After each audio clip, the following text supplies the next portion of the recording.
Bem-vindo à Mensagem por Elas. É um programa feito e pensado especialmente para você. E eu sou Dilene Emiger e estou aqui diretamente na Novo Tempo, com muita alegria para falar para você. Hoje a gente vai conversar algo muito importante, aquilo que é fundamental para o seu desenvolvimento de vida, para você ir adiante, para você construir o seu futuro. Importante que você entenda a necessidade de perdoar. Perdão é libertação. Você não perdoa porque o outro merece, você perdoa porque você merece essa libertação. Isso é muito rápido, você não precisa sair daí.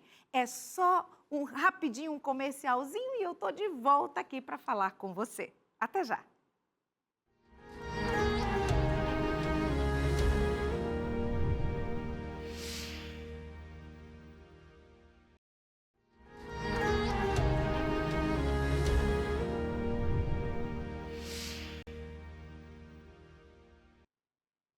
Eu tive uma experiência um pouco assustadora uma determinada vez. Estava conversando com uma senhora e ela me contou um relato de muita mágoa, dor e sofrimento com relação ao seu esposo.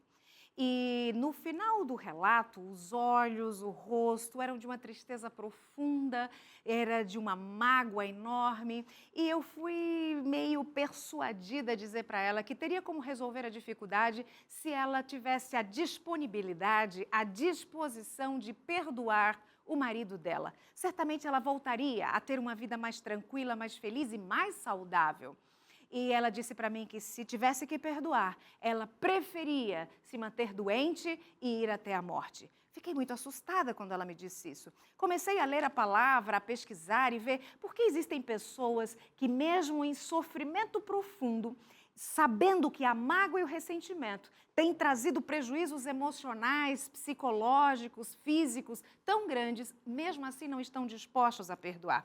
E acabei me deparando com um texto bíblico extremamente conhecido.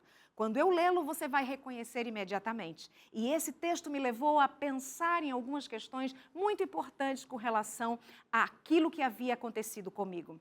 O texto de hoje está no livro de Efésios. Efésios no capítulo 4 e os versículos 26 e 27. E a palavra de Deus diz assim: irai-vos e não pequeis, não se ponha o sol sobre a vossa ira, versículo 27, e nem deis lugar ao diabo. É conhecido esse verso, mas eu nunca tinha parado para prestar atenção no que diz o versículo 27, não deis lugar ao diabo. Aqui, para mim, a mensagem é bem clara, quando o Senhor Deus diz, olha, você pode até ficar com raiva, você pode até ficar irritado e bravo, porque vamos e convenhamos, existem algumas situações que realmente fazem o sangue ferver. Acontece com você? Eu preciso confessar que às vezes acontece comigo. Algumas situações dentro de casa, fora, no trabalho, que às vezes a gente perde a paciência. É normal do ser humano passar por isso, tão normal que o Senhor Deus diz no verso 26, irai-vos, mas não pequeis. E ele diz o que você fazer para não pecar. Não vai para a cama sem resolver os problemas. Não se ponha o sol sobre a vossa ira. Esse é o segredo. O Senhor está dizendo algo muito simples. Ele está dizendo assim, não vai para a cama sem antes zerar a sua dívida, sem antes você resolver o que está acontecendo dentro do seu coração.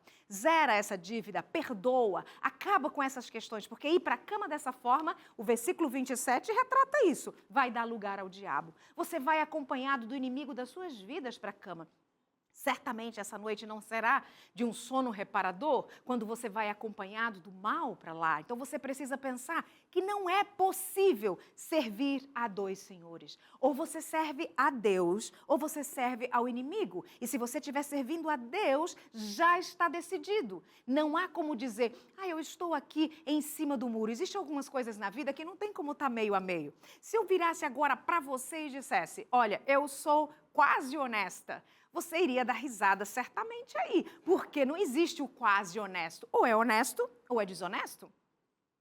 Assim como também não existe quase grávida. Se eu falo para você, eu estou quase grávida, não existe essa possibilidade. Ou eu estou grávida, ou eu não estou grávida. Essa possibilidade de estar quase não existe. Assim também, se você está na luz, então você não tem como estar nas trevas. Ou está na luz, ou está nas trevas. Não é possível haver trevas onde há luz. E não é possível haver luz aonde as trevas estão ali. Se a luz chegar, as trevas se dissipam. O que isso quer dizer? Isso quer dizer que não há possibilidade de servir em plenitude ao Deus eterno se você carrega dentro de você um ressentimento, uma mágoa, se você carrega esse peso dentro de você.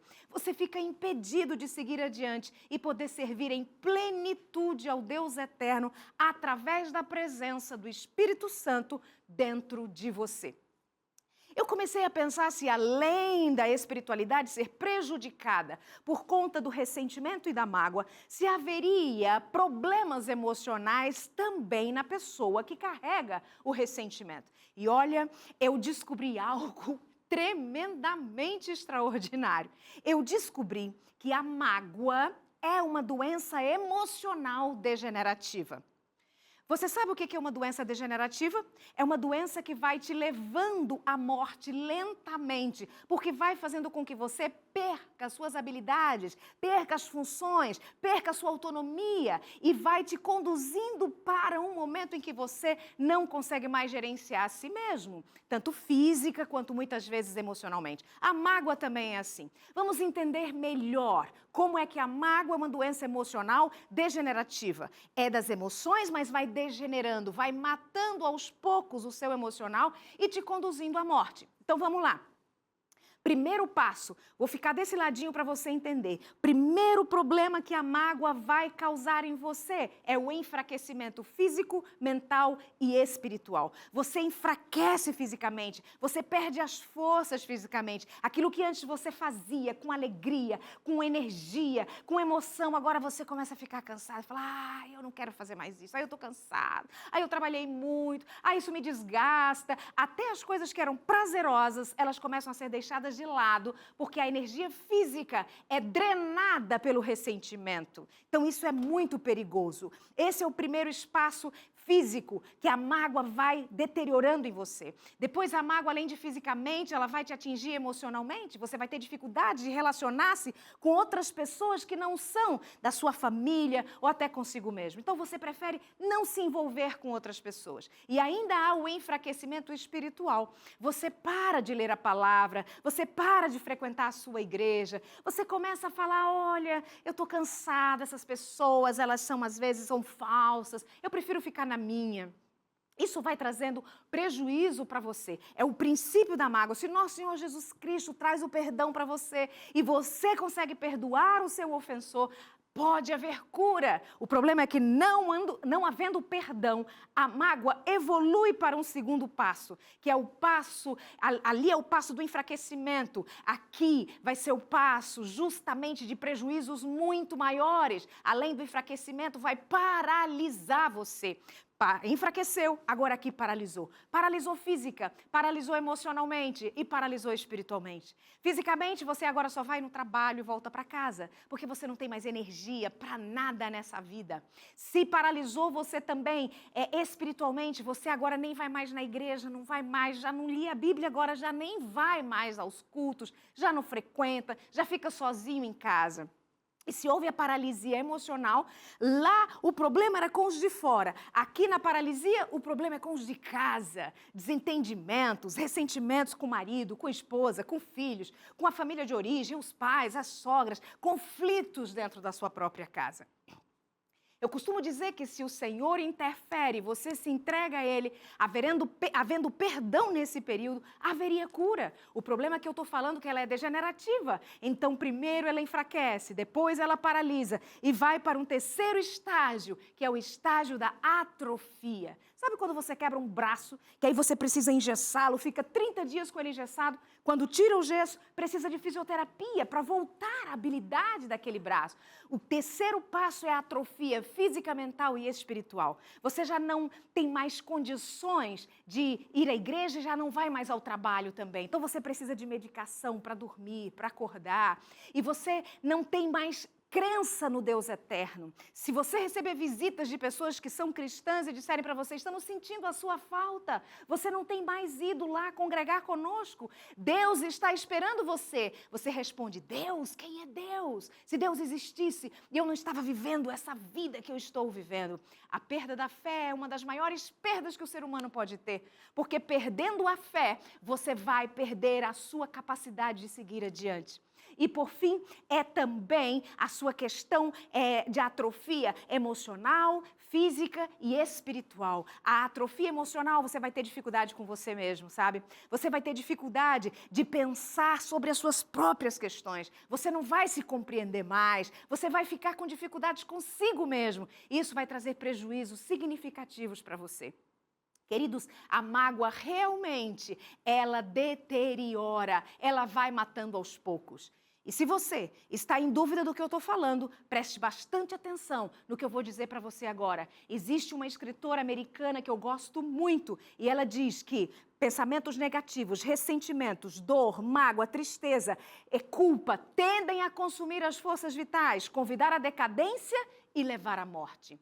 Não é brincadeira. O Senhor Deus, em sua infinita graça e misericórdia, tem dito frequentemente a você, Ele é o Criador, Ele criou, Ele fez você, Ele sabe o funcionamento da sua máquina. E Ele diz para você, olha, trabalhe os pensamentos, trabalhe o perdão, resolva, não vai para a cama carregando dor, porque essa dor vai se avolumando, isso vai ficando grande, vai trazendo dificuldades para você. Talvez você possa estar aí pensando e dizendo, Dilene, você não sabe, aqui o que aconteceu comigo foi forte, sabe? Falaram mal de mim sem eu ter feito, foi uma coisa terrível, é por isso que eu estou chateada, é por isso que eu estou magoada, é por isso que eu carrego isso dentro de mim, porque foi uma coisa que eu não merecia. Então, por isso, eu não quero oferecer o perdão para essas pessoas, elas não merecem. Escuta aqui. Você não perdoa alguém porque aquele alguém merece. Você perdoa alguém porque você merece a libertação. É você que merece desamarrar essa dor, desse passado de mágoa e sofrimento, para que você seja capaz de seguir, para que você seja capaz de andar. Talvez você esteja aí na sala da sua casa pensando assim, eu perdoo, mas não consigo esquecer. Eu acho que perdoei, mas sabe, não consigo esquecer disso. Quando eu olho a pessoa, me lembro de novo. Quando eu vejo, estou de novo naquilo. Sabe, Dilene, como é difícil. Então, deixa eu dizer uma coisa para você. Perdoar não é esquecer. Não é. Então, se você acredita que perdoou, mas não esquece e está em dúvida daí se perdoou porque você não esqueceu, escuta o que eu vou dizer. Perdoar é uma decisão que você toma. É algo que você decide. Você quer perdoar, decide perdoar. E o Espírito Santo de Deus concede a você a força, a condição necessária para que, de fato, você possa perdoar. Eu tinha 5 anos de idade e o meu pai me levou para buscar o carro na oficina e eu fui feliz. Perguntei para ele se eu podia ir no meu velocípede. E o velocípede é um brinquedo de 3 rodas que as crianças tinham na minha época. Um dia desses, né, gente? Não é assim tão distante o tempo, mas chamava velocípede. E um detalhe importante que velocípede não tem freio. E quando chegamos à oficina, era uma descida bem íngreme e eu pensei comigo, ventinho no cabelo vai ser uma delícia. E tirei o pé do pedal, abri as perninhas e impulsionei o velocípede a descer ladeira abaixo. Meus amigos... Quando eu entrei na oficina, fui direto nas latas de óleo abertas, lá no canto da oficina. Meu velocípede, com a velocidade que pegou ali na descida, eu tentei pôr o pé no chão para pará-lo, porque ele não tem freio, ele capotou e me lançou justamente nas latas de óleo para carro que estavam abertas. Vocês já podem imaginar o resultado disso. Houve um corte profundo aqui no meu braço, eu gritei, chorei, meu pai me pegou nos braços, voltamos correndo para casa para poder cuidar do meu ferimento. Essa história já se passou há muitos anos. Eu não vou dizer quantos anos, mas já faz um bom tempo que essa história aconteceu. Eu tinha 5 anos e sabe, a cicatriz ainda está aqui. Talvez você nessa distância não consiga ver, mas a cicatriz está aqui no meu braço. E hoje, quando eu conto essa história para você, eu vejo a cicatriz no meu braço, mas tem uma diferença daquele dia. Eu conto, eu relato, a minha mente imagina, parece que eu estou vendo de novo aquelas cenas. Eu me lembro do choro, eu me lembro como ardeu, eu me lembro do movimento na oficina, na tentativa de me socorrer. A cicatriz está aqui, mas quando eu toco, pego nela, não dói mais. Isso é perdoar. Perdoar é não sentir mais dor, não é esquecer. Você continua lembrando, mas não dói mais. Aquela dor tende a desaparecer com o tempo, porque você a entregou a Deus, você se libertou dela, para que a sua vida possa seguir adiante, sem estar preso àquele sentimento de dor e aquele sentimento de tristeza e aquela dificuldade pela qual você passou. Queridos, isso é tão sério, isso é tão importante que o Senhor Deus diz em sua palavra assim, olha, que se você for até o altar do Senhor para levar uma dádiva, para levar uma oferenda, para levar uma oferta, mas se você tiver alguma coisa contra o seu irmão, então você deixaria a oferta ali para ir resolver com o irmão, para poder voltar e entregá-la ao Senhor. Porque se der a essa oferta com essa mágoa no coração, a oferta se tornará abominável. Você acha que o Senhor está brincando? Você acha que o Senhor não está falando sério? Quando Ele diz assim, olha, se você for capaz de pedir perdão ao nosso Deus, Deus perdoa você. E esse propósito se repete na vida do outro. Está no Pai Nosso. Perdoa as nossas dívidas, assim como nós perdoamos aqueles que nos devem, que nos ofendem. É uma questão de você ser capaz de perdoar para que Deus possa perdoar você. Está condicional o perdão de Deus ao seu perdão àqueles que te feriram, àqueles que te magoaram, àqueles que trouxeram dor. Mas aí vem uma outra questão. Talvez esteja passando na sua cabeça aí agora, e você está dizendo para mim, Dilene, mas o fulano não merece. Não merece o meu perdão, porque ele fez algo que realmente não devia ter feito. Eu não vou discutir com você o seu sofrimento, ok? O que ele fez ou deixou de fazer, mas eu preciso te dizer uma coisa. Perdão não é condição, perdão é decisão. Você decide perdoar e o Espírito Santo traz o que você precisa para que essa mágoa possa ficar indolor em você, para que essa cicatriz não doa mais e para que você consiga seguir adiante. A gente não perdoa porque o outro merece, a gente perdoa porque nós merecemos a libertação. Sou eu e você que precisa perdoar o outro para que a gente não fique atrelado a essa mágoa. E essa mágoa nos impeça de caminhar, de seguir a nossa jornada, de cumprir o propósito de Deus em nossa vida, de ser a pessoa que Deus criou você para ser, de ser a extraordinária criatura do nosso Deus, disposta a fazer, a seguir e a cumprir o propósito dele para a sua vida. Sabe, meus queridos, quando o nosso sofrimento está com data marcada para encerrar, nós temos força, nós temos energia para seguir adiante. E isso é importante, isso é fundamental. É fascinante saber que o Senhor está ao nosso lado para nos conceder a força, para nos conceder a graça, para nos conceder o poder que precisamos para o enfrentamento de uma dor, às vezes, tão significativa e tão importante na nossa existência. A nossa filhota era pequenininha, ela tinha apenas uns 8 aninhos. E nós estávamos numa viagem e ela ficou muito mal. Ela comeu algo que não fez bem e logo ela teve problemas graves. E começamos a tentar fazer de tudo, remedinho caseiro, etc., para ela melhorar, mas ela não melhorava até o ponto que ela foi internada. Uma cidade estranha, sem amigos por perto, sem conhecidos, levamos para o hospital e a médica disse, olha, devido a esse estado que ela já se encontra há alguns dias, ela está desidratada, vai precisar permanecer aqui entre 3 ou 4 dias. Se você é mãe, você sabe o que eu senti. Se você é pai, você também faz uma ideia do que eu senti. Aquele momento parece o mundo desabar. Tínhamos pouco tempo de férias, estávamos ali para aproveitar, uma cidade com praia, e agora a nossa pequena estava precisando ser internada por uma questão de saúde. Sem amigos, sem parentes, sem ninguém por perto, nos sentimos pequenos naquele momento. Mas quando entramos no hospital e a médica veio avaliar e disse, 3 a 4 dias ela sai, todos os dias eu dizia para minha filhinha, filhinha, só agora, ó, o primeiro dia, faltam 3. 3 dias isso aqui vai acabar. No segundo dia, filhota, faltam só 2 dias. Depois falta um dia. Filha, é hoje o dia da sua saída. É disso que eu estou falando, queridos.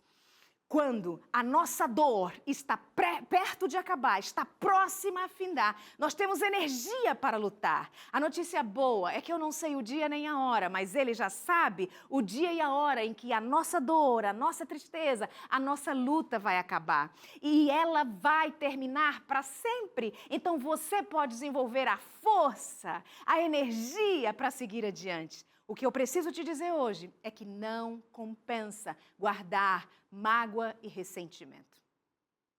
Chegará o grande dia em que o nosso Senhor virá, e Ele virá buscar a todos aqueles que desejarem ir, que mantiveram uma vida de acordo com aquilo que Ele desejava e que Ele esperava. Mas eu preciso dizer para você, se você não zerar essas dores, essas mágoas, esses ressentimentos com outras pessoas e até consigo mesmo, porque alguns de nós guardam mágoas e guardam tristezas de ações e de atitudes que nós mesmos tivemos, ou algo que fizemos ou deixamos de fazer, prejuízos que nós mesmos enfrentamos na nossa história passada e por vezes temos dificuldade de nos perdoar. É importante que possamos encontrar esse perdão. É importante que possamos trabalhar essa dor para que sejamos vitoriosos com a presença do nosso Senhor Jesus Cristo. Eu estava falando sobre isso em um lugar quando um senhor me abordou e ele disse assim para mim, olha só, eu preciso te contar uma história. Quando você falou sobre o perdão naquele dia, eu tenho um problema com o meu cunhado, a gente não se fala há 15 anos. E quando eu ouvi aquilo, eu disse, olha, eu quero o céu, eu quero mudar de vida, eu quero saúde mental, saúde emocional. E para isso eu preciso perdoar, eu vou resolver isso. Todo mundo na família sabia que quando ele vai numa festa, eu não vou. E se eu vou, ele não vai, porque a gente não fica no mesmo ambiente. Nós dois não ficamos no mesmo ambiente juntos porque a gente não se dá. Mas naquele dia, Deus tocou em meu coração. E eu decidi que antes de voltar para casa, eu ia direto à casa dele. Ele mora 2 horas de viagem de onde nós moramos, me disse aquele homem ali na porta quando eu acabei de falar. E ele disse, entrei em casa, coloquei minha família no carro, deixei a minha família em casa, disse para minha esposa, vou na casa do fulano. Minha esposa regalou os olhos, tem certeza? Sim, eu vou lá conversar com ele. E aí eu me despedi dela, peguei o carro e comecei a dirigir 2 horas. Eu ia cantando, eu ia louvando, eu colocava músicas e eu ia certo de que as coisas iam se resolver. Cheguei à casa da minha irmã. Toquei a campainha, ela mora num sobrado, ela botou a cabeça lá em cima. Quando me viu, nitidamente ficou ansiosa. E eu disse para ela, desce, vem cá, abre aqui, preciso conversar com você. Ela abriu a porta e ele disse, eu expliquei para ela de que eu estava ali para conversar com o marido dela e resolver a situação que tanto tempo nos perturbava. E ela disse, eu vou lá, eu vou chamar. E ela desapareceu. Demorou um pouquinho, ela voltou. Ela me olhou e disse, vai embora, mano, vai embora. Olha, eu falei que você estava aqui. Ele ficou nervoso, ele ficou chateado. Por favor, vá embora, não queremos mais problemas do que já temos. Já faz tanto tempo que vocês estão assim, não quero aumentar essa tristeza. E aquele homem disse, eu falei para ela, você não entendeu nada. Você vai lá e chama ele de novo. Porque eu vim aqui, eu dirigi 2 horas, eu só tenho um objetivo, é vir resolver essa questão. Bom, a minha irmã disse para mim, eu prefiro que você vá. E eu disse para ela, não, vai lá e chama ele de novo. Ela foi.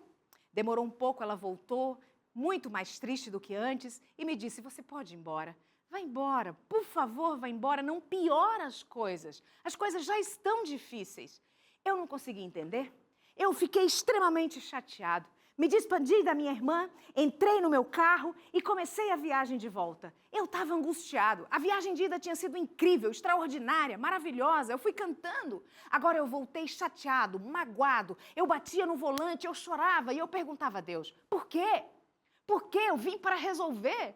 Por que isso não foi resolvido? Ah, queridos, ele olhou para mim enquanto me contava a história e ele falou, Dilene, só hoje de manhã eu fui compreender o que aconteceu. Ainda era bem cedo. Ainda tudo estava escuro quando a campainha da minha casa tocou. Você sabe que tocar uma campainha de madrugada é sinal de que algo aconteceu. Eu desci de pijama. A minha mulher veio, os meus filhos, todos nos juntamos na sala, olhamos um para o outro. Quem é? Quem será? O que aconteceu? Então eu abri a porta. Era minha irmã, o meu cunhado e os filhos. Meu coração disparou imediatamente, eu abri a porta. Por favor, podem entrar. Eles entraram e aí o meu cunhado deu uns passos na minha direção e disse para mim: quando você foi lá em casa essa semana, eu queria descer. Eu queria descer, mas uma força me segurou lá em cima e não me permitiu descer. Mas eu não tive paz desde então. Meu coração e a minha mente não descansaram desde aquele momento. É por isso que eu estou aqui agora. Meus queridos, naquele instante, ele me disse, aquele homem se aproximou de mim. Eu abri os braços e ele disse, eu também quero libertação. Eu vim aqui hoje porque naquele dia eu não consegui falar com você, mas hoje eu estou aqui, eu não tive mais paz e eu preciso também de libertação. E ele olhando para mim disse, Dilene, nós dois, cabelos brancos, caímos ajoelhados no chão da minha casa, nos abraçamos e choramos, porque naquele momento havia uma libertação de mais de 15 anos que nos oprimia. E aí eu entendi por que não pôde ser resolvido anteriormente. Naquele momento, os nossos filhos e esposas, que haviam presenciado tantos anos de mágoa, ressentimento e de dor, agora presenciavam o grande milagre da reconciliação. Ah, queridos, que coisa extraordinária é a presença de Deus em nossa vida. Dores tremendas, mágoas, ressentimentos, traumas passados podem ser curados com a presença do Senhor. O importante é mantermos uma mente feliz. E o Senhor, em sua infinita graça, em sua infinita misericórdia, oferece essa possibilidade. Adquirindo essa revista, você terá condições, você terá a chance de entender o conteúdo dessa revista, que traz preciosos laços, preciosas condições de esperança para que você possa trabalhar a sua felicidade dentro de você. Sabe, não vale a pena de verdade guardar mágoas e ressentimentos. Aí na sua tela está aparecendo um número, é um número de WhatsApp, através dele você pode pedir essa revista e você a receberá em sua casa gratuitamente. E esse será o momento especial em que você descobrirá como eu posso fazer o passo a passo para conseguir essa vida feliz. Queridos, o Senhor nosso Deus está voltando e Ele está muito, muito perto de chegar aqui. Enquanto você não for capaz de zerar as suas dores, zerar a sua mágoa, entregar para Ele tudo o que for possível, você receberá a libertação e a cura, ainda enquanto você está aqui na terra. Eu sei que não é fácil, absolutamente não é fácil. Às vezes as dores tomam conta de nós, mas é importante você tomar a decisão ao lado de Cristo de entregar para Ele aquilo que dói e Ele fará o milagre em sua vida. Posso orar por você? Grande Deus e eterno Pai, como é bom ter a certeza de que Tu estás conosco, nos abençoando, cuidando, permitindo que a Tua força atue sobre nós através do Teu Espírito. Por favor, alcança essa pessoa que está em sua casa, no trabalho, que está conectado conosco nesse momento. Estende a tua mão poderosa oferecendo o perdão, oferecendo a paz, essa paz que excede a compreensão humana e que só é possível com a tua presença na nossa vida. Tu és um Deus de amor e libertação e é por isso que em tua infinita graça podes nesse momento estender o perdão. Contamos com isso pela graça do nosso Senhor Jesus Cristo e é no nome dele que eu te peço. Amém, Senhor.